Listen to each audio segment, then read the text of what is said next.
got behind us. We shut the city out. Traded concrete pressure for the silence and အားလုံးပဲမင်္ဂလာပါတကယ်ကျွန်တော်ရေဒီနေ့ဗီယက်နမ်ရဲ့အလှဆုံးနေရာတွေတွေကတစ်ခုဖြစ်တဲ့ဟလောင်ဘေးကိုသွားလည်မှာပါအခုကျမတို့ဟနွိုင်းကနေစထွက်လာပါပြီ UNESCO စီးရင်ဝင်ဒီဟလောင်ဘေးမှာဘာတွေတွေ့ရမလဲဘယ်လောက်တွေလာနေမလဲဆိုတာအတူတူလိုက်လေကြည့်အောင်နော်အခုဟလောင်ဘေးမရောက်ခင်လန်ကူလန်မှာခဏနားနေရပါဒီစိတ်ယုံကဝါနေအဝတ်ထည်မျိုးလူသုံးကုန်ပစ္စည်းအမျိုးမျိုးကိုထုတ်လို့ရောင်းချတာပေါ့နော်သူတို့တွေကလူတွေမဝဲခြင်းအောင်ဘယ်လိုတွေပြောဆိုစရောင်းတတ်လဲဆိုတာကြည့်လိုက်ကြပါဦး It's what happened. Absorb the dirt very, very well. You can see. And it let's go to the beach. ဟနွိုင်းကနေဟလောင်ဘေးကိုကားနဲ့တနားရီပွဲလောက်မှာပါပါတယ်ကျမတို့ကန်းကိုရောက်တဲ့အချိန်မှာနေ့လယ်7:00ဝင်ကျင်လောက်ဖြစ်နေပါပြီ Let's run to the ocean. ကန်းကားစားထွက်ပြီးမကြခင်မှာပဲဘူဖေးစကြွေးပါတယ်လူတွေကအရန်တိုးနေတဲ့အတွက်ကြောင့်ကျမဗီဒီယိုတော့မရိုက်ခဲ့တော့ဘူးပေါ့နော် Like the sun above. With you by my side, it's more than enough. Let's make memories. Our bond full of love. Walking by the ဒီ shore. ခီးစင်မှာပတ်ဝန်းကျင်ထိန်းသိမ်းဖို့အတွက်တစ်ခါသုံးပလတ်စတစ်ရေဘူးခွက်တွေအိတ်တွေကိုသုံးခွင့်မပေးပါဘူးနော် And laughter where we stand. This is our happy promised land. ကျမတို့ပထမအောင်ဆုံးနားမယ့်နေရာကဒီဟလောင်ဘေးမှာနာမည်ကြီးကျွန်းတွေကတစ်ခုဖြစ်တဲ့တီတော့ကျွန်းမှာဒီကျွန်းမှာလဲပတ်ဖို့ကျမတို့မိနစ်40အချိန်ရပါတယ်ဒီမှာရေကူးမလား view point နေရာရောက်ဖို့တောင်ကုန်းပေါ်တက်မလားဆိုပြီးတော့ရွေးချယ်စရာနှစ်ခုရှိပါတယ်ကျမတို့က view point ကိုသွားဖို့ဆုံးဖြတ်လိုက်ပါတယ်ဒီ view point ကိုရောက်ဖို့လေကတစ်ပေါင်း400ကျော်တက်ရပါတယ်မိနစ်20လောက်ကြာအောင်တက်ပြီးရင်တော့ view point ကိုရောက်ပါပြီပေါ်ရောက်တဲ့ချိန်မှာတော့အဲ့ဒီပင်ပန်းမှုတွေအားလုံးကတကယ်ကိုတန်သွားပါတယ်ဟလောင်ဘေးရဲ့စိတ်ရောင်ပင်လေပြင်းရဲ့ကြောက်တောင်ကျွန်းတွေရဲ့ကိုအပေါ်စီးကနေ360ဒီဂရီမြင်နေရတာအရန်ကိုလာပါတယ်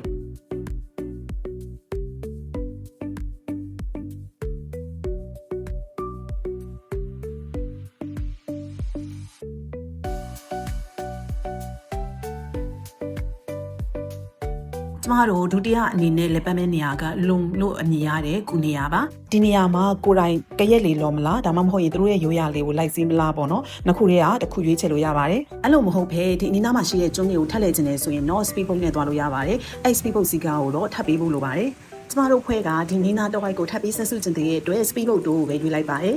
လိုင်းစီးရတာလေအရန်ကိုစိတ်လှုပ်ရှားပြီးပြောဖို့ကောင်းပါတယ်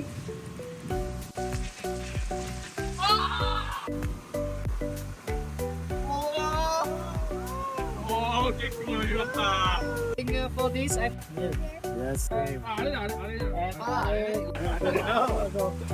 let me show you an attraction. This, so come back with this attraction.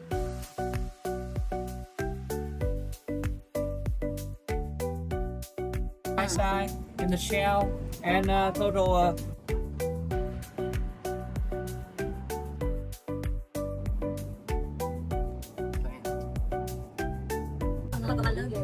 Nobody got you to take what I said.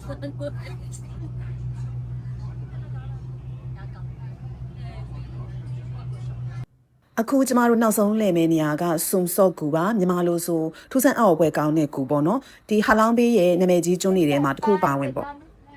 Việt Nam with the whole Ibadan hand sum sốt. Yeah. Sum sốt. Amazing. Surprising. Right now, for long hours. ဒီကူကိုဘာလို့ amazing cave လို့ခေါ်ရလဲဆိုတာကိုဝင်ဆက်စုကြည့်ကြမယ်ဒီကူကအတော်လေးကျယ်ဝင်ပြီးတော့မှတဘာဝဖန်တီးထားတဲ့သုံးချောင်းပုံသဏ္ဍာန်အမျိုးမျိုးကိုတွေ့ရပါတယ်တချို့ကတရိတ်ဆန်ပုံတချို့ကလူပုံသဏ္ဍာန်ဖြစ်နေတာပေါ့နော်ဒီကြောက်တုံးကလူမျက်နှာလိုပုံစံလေး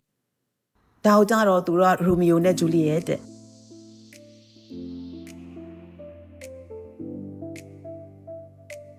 ဒီနေရာလေးကလည်းအရန်ကိုလာတယ်ဒီလျှောက်လန်းလေးရဲ့ကြောက်တောင်ရဲ့ပင်လေရဲ့အရန်ကိုလိုက်ဖက်နေရော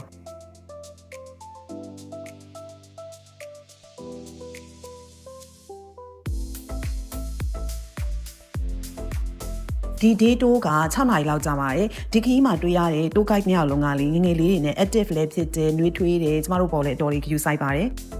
ပူဖေးနဲ့ပတ်သက်ပြီးတော့မှတ်ချက်ပေးရရင်တော့လေအစားအသောက်တွေကအများကြီးပဲနဲ့အရသာကတော့ပုံမှန်လောက်ပဲရှိရယ်ဟလောင်ဘေးကိုလာမယ်ဆိုရင် day တိုးဒါမှမဟုတ်ရင်ညအေးမိမိကြိုက်တယ်လို့ရွေးချယ်လို့ရပါတယ်ကျမအနေနဲ့ဆိုရင်တော့ day တိုးကိုပိုကြိုက်တယ်ဒီမှာညအိမ်မဲ့ရက်တွေကိုတခြားလည်မဲ့နေရာတွေမှာထည့်လိုက်လို့ရှိရင်ပိုပြီးတန်မယ်လို့ယူဆပါတယ်ဒီဟလောင်ဘေးကိုလာလေရတာကျမအရင်ကိုတဘောကြပါတယ်ရှုကင်းနေရလဲတကယ်ကိုလာတယ်လာလေရတကယ်တန်တဲ့နေရာလေးပါအခုကျမတို့ကန်းကိုလမ်းမြင်နေရပါပြီပြီးရင်ဟနွိုင်းကိုကားစီးပြီးပြန်ပါမယ်နော်ပြန်ခီးရ2နာရီလောက်ကြာပါအောင်မယ်ဒီဗီဒီယိုကိုကြည့်ပေးကြတဲ့အတွက်အားလုံးကိုကျေးဇူးတင်ပါတယ်။နေ့ပြန်ဘယ်နေရာတွေရှောက်လည်ပြင်မလဲဆိုတာစောင့်ကြည့်ကြပါအောင်နော်။